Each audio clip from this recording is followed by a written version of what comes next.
I really started growing my business and I started scaling up and I started, really talking more about more advanced strategies or things that beginners maybe aren't ready for yet. And I was disconnected in that sense. And so having that survey, especially as I've scaled up, especially as I've grown, was one of the key ways for me to get back in touch and understand what was it like again to be someone who's starting out. Are you ready to grow your YouTube channel this year? If the answer to that is yes, then I want to help you actually go straight to the source. That is doing customer surveys. In today's episode, we're going to be talking all about the value of surveying your audience to be able to know what type of video content you should make, know what's working and what's not working, and get an insight into how you're actually helping your audience move forward.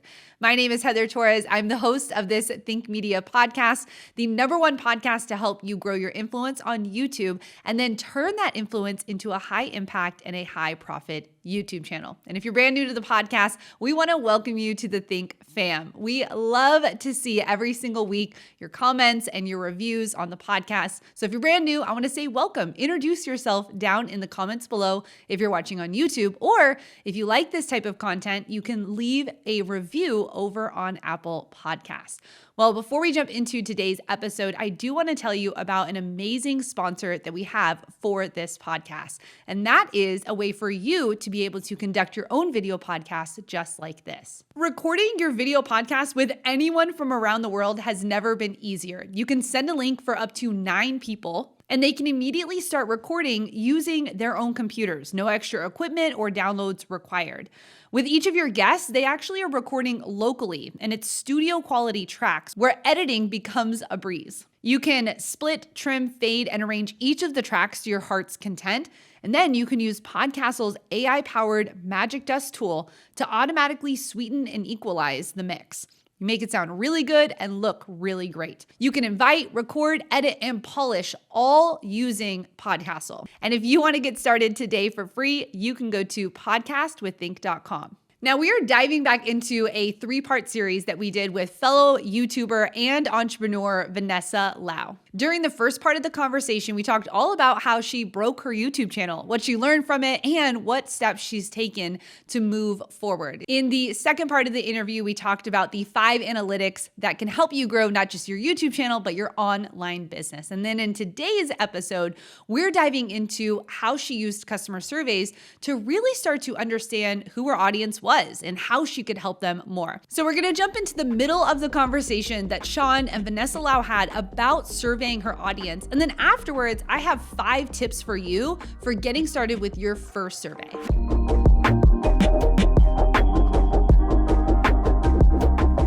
Let's unpack that a little bit because, one of the things we encourage Think Media podcast listeners to do is to really understand their audience's problems and ambitions. That's a never-ending journey. And you mentioned this survey. I'm curious, the technical side, how did you share it? How did you host it?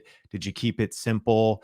And is there any other ways you try to stay in touch with your community that our listeners could do to get a better pulse on maybe what kind of content they should be creating, whether or not they're even making an impact or they're completely out of touch? And so unpack that a little bit for us. Yeah, I actually want to take a step back. I love how you said out of touch because that's how I felt with my channel. And I think that's how a good portion of my audience might have felt too, is you get so consumed in creating content. And especially if you've done it for a while, you kind of assume you know everything and you're like, I know what they want. This is what they want. Or maybe you outgrow the initial audience that you might have attracted. So for example, for me, when I started my business and I still create content, it's very beginner friendly. It's really for people who are starting from scratch. But for me personally, I really started growing my business and I started scaling up and I started, really talking more about more advanced strategies or things that beginners maybe aren't ready for yet. And I was disconnected in that sense. And so having that survey, especially as I've scaled up, especially as I've grown, was one of the key ways for me to get back in touch and understand what was it like again to be someone who's starting out. What are the questions that they have? Because I might think that it's an elementary question and everyone knows this answer. Everyone knows this. But no, I know this. But the people that watch my channel don't know this. And sometimes as a content creator, especially if you've done so much content, you forget about it because you've repeated yourself so many times and you feel like, okay, well, I've already talked like about how to get your first 1,000 followers on Instagram. So now I'm going to talk about how to get 200,000 followers on Instagram because that's where I'm at right now. But like, come on, 90% of my audience does not have 200,000 followers. They just want their first 1,000. And I need to keep repeating that and share that, like, and really focus on that. And so that's one thing that prompted me to do that survey. And so logistically, how I did it was it was really easy. Like I just came up with a few questions to ask, and then I put it in a Google Doc, kind of got my team to review it. And then afterwards, we put it on a type form. So a type form is basically a software that you can use. It's like you can use SurveyMonkey, you can use anything. I use Typeform. You can use a Google questionnaire form as well, just any type of form. And then I just shared it with my audience. I posted it on Instagram and I said, hey guys, like I really want to know more about what you guys want from me. And obviously, in exchange for your time, if you fill out the survey at the end, you're going to get a special link to an exclusive training that I have about like Instagram stories or something. So I gave people something in return. And I think that's what led to me getting a lot of responses. And I think this is important advice, especially if you maybe have a smaller audience or you're just starting out, is asking someone to fill out a survey, especially if it's a comprehensive one, like maybe it's one that has more than 10 questions, is time consuming. And if you want your survey to be successful and if you want a higher response rate, you got to exchange value for it. And if you're already creating content anyways, just like give them an exclusive piece of content so that at the end of it, they get rewarded for that. And so that was how logistically we did it. And we also wanted to keep the survey anonymous. So you might be wondering, well, how did you actually give them the training if it was anonymous and all of that? What we did was we told everyone it was anonymous so that they could be honest with me because I wanted that honesty. And then at the end, when they're done the survey, there was a thank you page that would pop up, and the thank you page would have the secret link to the private training. And that was that. And then they were able to access the training from there, and the survey was kept anonymous. I got all the results I needed. It was a win-win for everyone. And that's kind of how I did it.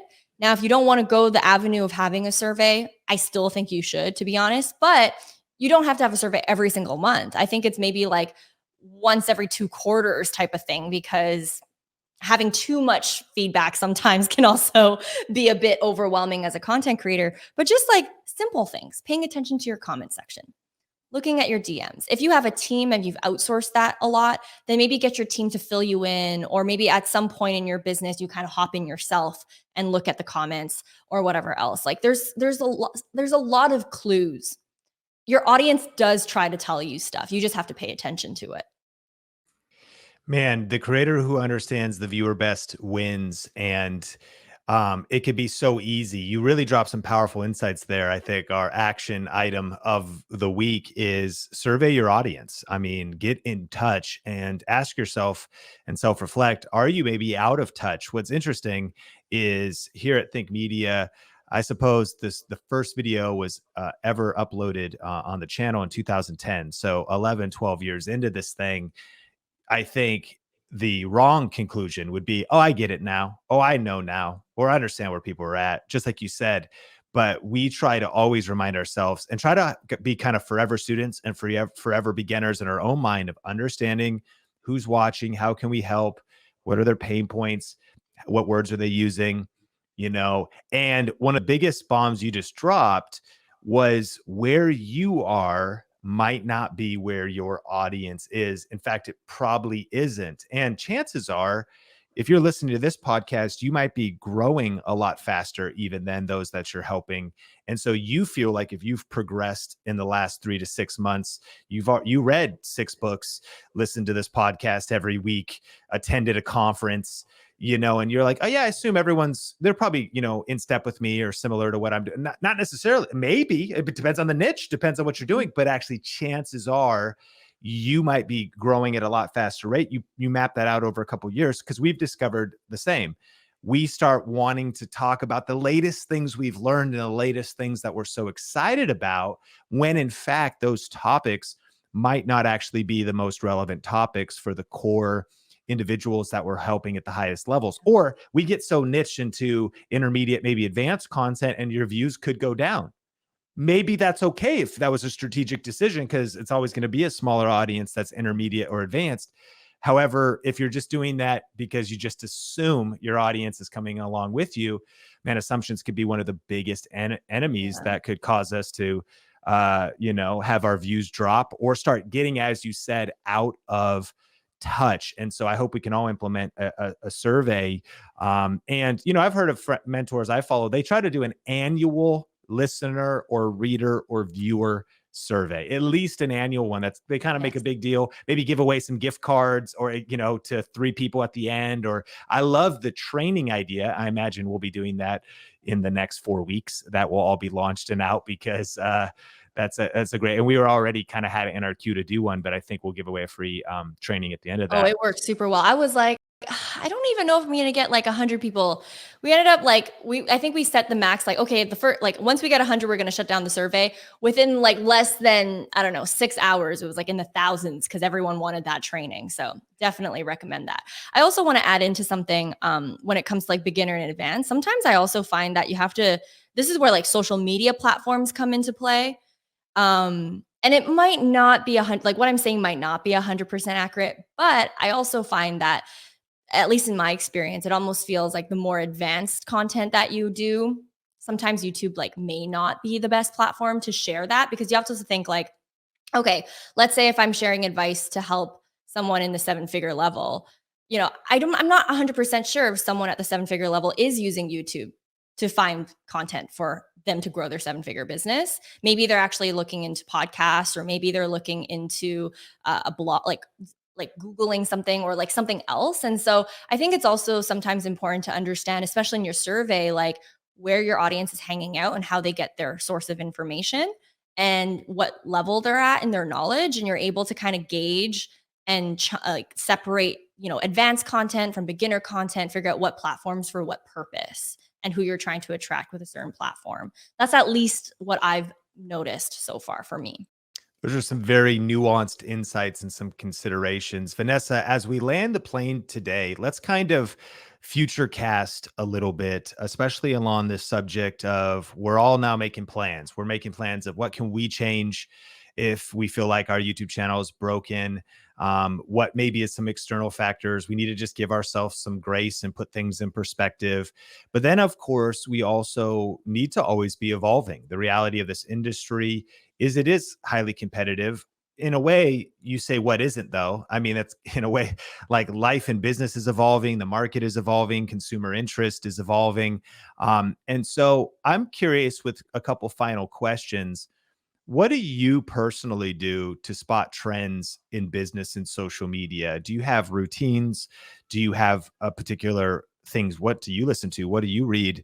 How do you are you even concerned with maybe spotting trends, or do you find that the fundamentals are the most important things? How important being on the bleeding edge or cutting edge of business or social media is it to it? I'm just curious, the Vanessa Lau secrets to stay on the cutting edge. Yeah, I don't necessarily go into trends that much, to be honest. Until my audience, until I start hearing the questions pour in. So for example, like, yes, let's say TikTok was trending, but at the time I didn't hear anyone in my audience ask me personally my opinion on it. And so I'm like, okay, well, that's not something that maybe I might dive into. Versus eventually more and more and more people started DMing me about it. There was a demand. I think that's what's important, is like, I really pay attention to what my audience demands are. And I kind of gauge if that makes sense for me to talk about it or to step into it. And the reason why I'm saying if that makes sense for me is because I think that it's a bit dangerous if your growth strategy is to hop on trends, because there are going to be some trends that come and go. And at the same time too, there's also trends that, yeah, sure, are trendy, but you might not you might not want to be known for that trend. Like, what if, like, I always think about, like, I always kind of think of a scenario where, like, okay, let's say the topic of cows are trending right now. And I create a video about cows, If that video goes viral, do I want to be known as the cowgirl? I don't think so. So probably not for me. Or like a good example that I can bring up that was very specific to me because I was debating like, should I talk about it? Should I not talk about it? Was Clubhouse. Clubhouse was a platform that was popping off, during the pandemic. And I was like, oh, wow. And I did see people asking me about it. But at the heart of it, I wasn't even using Clubhouse. And I personally am a very like video person.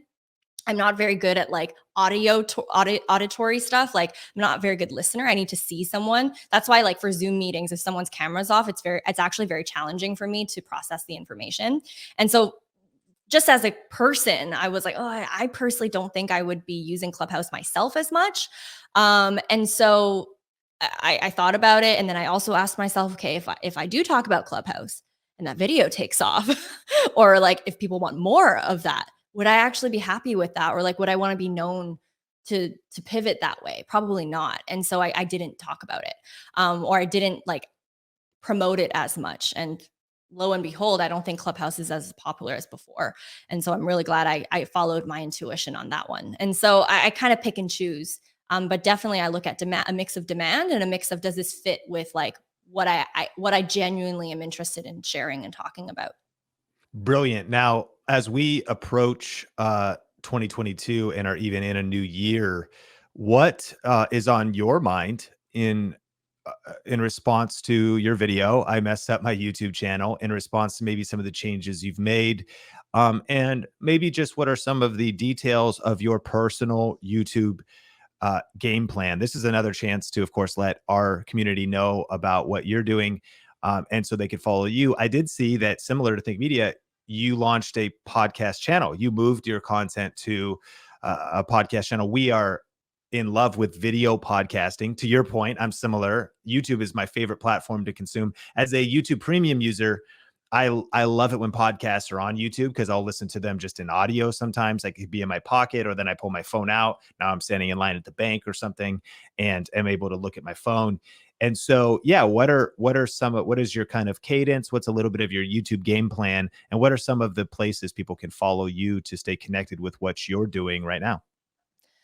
Yeah, I think right now I'm focusing more on YouTube. We did have a good run with the podcast, but I have since learned I personally don't think, at least like where my company is at and where my time is spent and the infrastructure and the offers that we have and the people that we're trying to target, that it's a good time, at least in this season, to like go all in on my podcast. Cause I had the same problem where when I launched my podcast, I think it was like the second time I launched it, and I still felt like burnt out. And that's kind of when I realized I haven't mastered my workflow for YouTube yet, to be honest. Like if I'm adding on this extra platform and it's adding this much more pressure, it tells me that something in the workflow needs some trimming down. It needs some more streamlining. And it kind of goes back to what we were talking about before with batching, is like still trying, like 3 years in, and I'm still trying to find my secret sauce when it comes to a workflow that works for me, that allows me to be consistent, allows me to not lose my mind with video for YouTube. And so for me personally,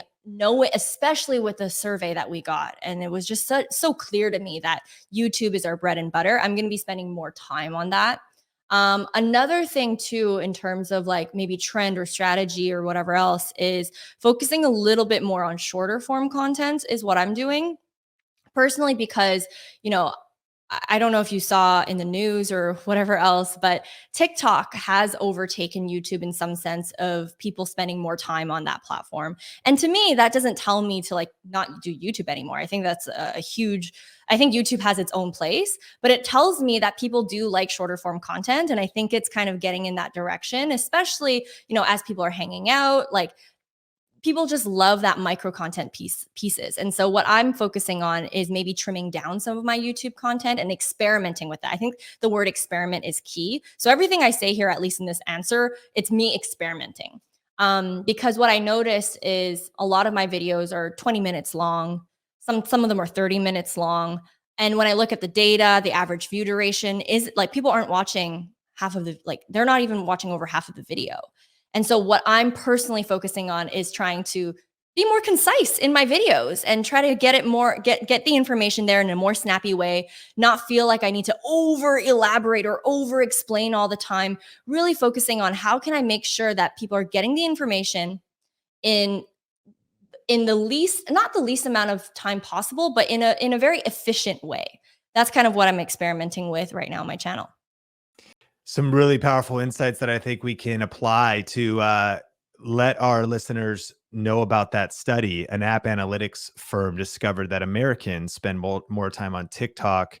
As of June 2021, they're watching an average of 24 hours of content per month on TikTok versus only 22 hours and 40 minutes a month on YouTube. Statistics only account for Android users in the United States. And the total watch time, of course, is dramatically higher on YouTube because there's still more users. But nevertheless, that is a massive data point that signals to us that TikTok being short form, and I think YouTube's answer or counter, or one of the things they're doing in response to that, is TikTok has TikTok and Instagram has Reels, and now YouTube has Shorts. And short form content is something that would be, I think, irresponsible for us to ignore as or unwise for us to ignore in terms of where things are going. And I love how you said that is influencing your full length YouTube videos as well. It's a lot. We do the same. We do a lot of deeper trainings. We could go 30 minutes. We could go 40. I have 45, 55-minute YouTube videos. Even cutting that in half is so significant in a world where a lot of people are enjoying 15 to 30 second short form content as well. Think Media listeners, if you happen to be on YouTube, I would be curious about what your strategy is for 2022. Are you leaning into short form? Leave us a comment. And what is your thoughts on short form overtaking long form content? No matter where you're listening to this, if you've been getting value out of the podcast, please rate and review on Apple Podcasts. We appreciate it. And then Vanessa, YouTube, your main channel, that's where we can follow you to get some value. And then on Instagram, where are you at? Yeah, you can just type in vanessalau.co. I'm sure if you type in Vanessa Lau, it'll be the first one that shows up. Amazing. Well, thank you so much for coming on to the podcast today and adding so much value to our community. Thank you for having me. It was a pleasure having all these strategy chats with you. Well, I hope that part of the conversation that Sean and Vanessa had brought you value. And I want to jump into 5 tips for you as you are creating your first survey. Here at Think Media, if you've been a part of our family for a while, you've probably seen one of our surveys. We try to intentionally do this at least once a year inside of our courses and also to our wider community, our YouTube audience and our social media audience. And there's a couple things that we've learned over the years when it comes to actually setting up a good survey. So tip number 1 is you want to actually have a goal in mind. What are you actually trying to accomplish with this survey? I loved how Vanessa said in hers that she was really wanted to figure out what video ideas should she be doing? What is making people want to come and how did they come to her content? What's keeping them there, right? Having a goal in mind is really important. What are you trying to get out of the audience? What information are you trying to source from them? I also like the goal that Vanessa had of actually how many surveys was she trying to get? What sample size was she looking for? And she said that within just a few hours, they had exceeded their goal. So set realistic goals for yourself based on your audience size, but really be thinking about that. Do you want 50 responses? Are you looking for 1,000? Are you looking for 10,000? And then figuring out how are you going to get that response is really important. So that's tip number 1. Number 2 is you want to actually ask the right questions. So here at Think Media, we like to do what are called leading questions, open-ended questions. So rather than someone answering with a yes or a no, actually give them space to fill in the content for you. What does this mean? It means something like, tell me about where you're struggling on YouTube. And when they tell you about that, they're actually going to be using the words that you can then speak back to them in your videos. So if someone were to fill that out for us here at Think Media, tell me about where you're struggling with YouTube, it could be something like, I just don't feel like I have enough time to make YouTube happen. I don't really know how YouTube works. I'm really trying to figure out what my thing is, right? And instead of saying things like, I want to improve my time management skills, or I don't really know what my niche is, they're actually using words that a normal person would use, not a marketer like we are. So actually understanding what your audience is saying, where their pain points are, is really key. Number 3 is you want to maybe have some nice to knows. Now, the most important things are the actual answers to the questions, but maybe some nice to knows are, how long have you been following me? Or what is your name? If you want it to be anonymous like Vanessa did, maybe you're not asking that. But if you do want to know what their name is, maybe you're asking for their phone number as well. If you want to put them on a text message list, you decide what the nice to know content is that you want. But instead of just getting the answers from them, also maybe think about, how can I get to know them more? So maybe a nice to know for you could be, what is your email address so I can send you that private link like Vanessa did. The 4th tip for you would be to encourage them to take action. Vanessa did this so well when she asked them for their survey in exchange for limited content or exclusive content to what she was doing.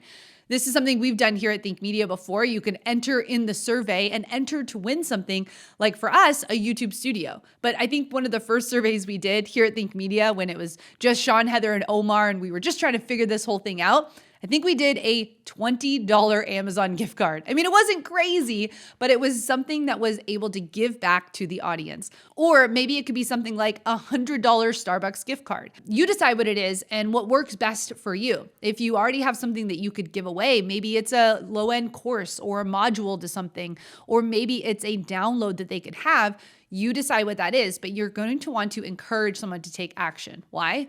Because people are bombarded with a lot of things all day long. So you need to incentivize them to be giving something back to you. You are asking something big of them. You're asking for their time. And so in exchange, you want to give them something in return so that they will give you their time. You can get the answers you need and you can help them in the future. And tip number 5 is that you want to use this data. Please do not take a survey of your audience and then not actually read it. This is where you want to set aside time to dig through the answers, maybe even print them out and get a highlighter and highlight words that you're seeing over and over again. Highlight struggles that you're seeing over and over again. Really use the data. Maybe you thought that your audience was actually more advanced than they were, like Vanessa's. She was moving fast, but her audience was actually still at the beginning stage. So maybe it's actually a check on you to figure out, wow, I'm moving faster than my audience is. Or like she said, I'm maybe not even putting the right content on the right platforms. So use the data wisely. And I would just say that, when it comes to surveying your audience, there is no better gold than going right to the source. If you know who you want to help and you know how you can help them, you are in the right place if you are asking people questions that will help you get to those 2 things. Who do you help?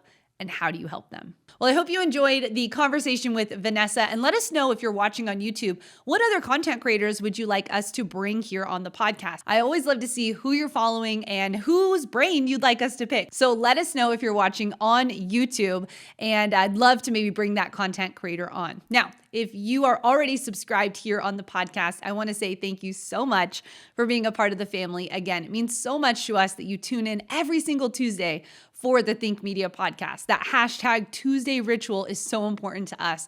And I love to highlight different people who have been leaving reviews and rating the podcast over on Apple Podcasts. It means the world to us that you are there leaving those reviews to help other people learn if this is the right place for them. And today's review comes from Alan. Alan says, I'm starting a podcast. Awesome, Alan. This week, I have listened to you guys for about 4 days and I've gotten so much out of it. I've been going between YouTube and the podcast. I had already had some prep work going for my podcast, but listening to you guys tells me I'm going to start it. It launches on Friday. Thank you, thank you, thank you. Well, Alan, I'm reading this and it looks like you left that review on February 1st. So I want to congratulate you for starting your podcast. It's such a fun way to get to go deeper with your audience. And Alan, I wanted to say thank you for being a part of what we're doing here. We appreciate you so much. And I am so excited for your future on YouTube and in your podcast world. Well, I want to say thank you for listening to today's episode. You can catch all of our latest episodes Timecodes on Apple Podcast or on our YouTube channel, Spotify, wherever you listen to your audio at. We are there, and I cannot wait to bring you all of the content we have scheduled for this year. We'll catch you in the next episode.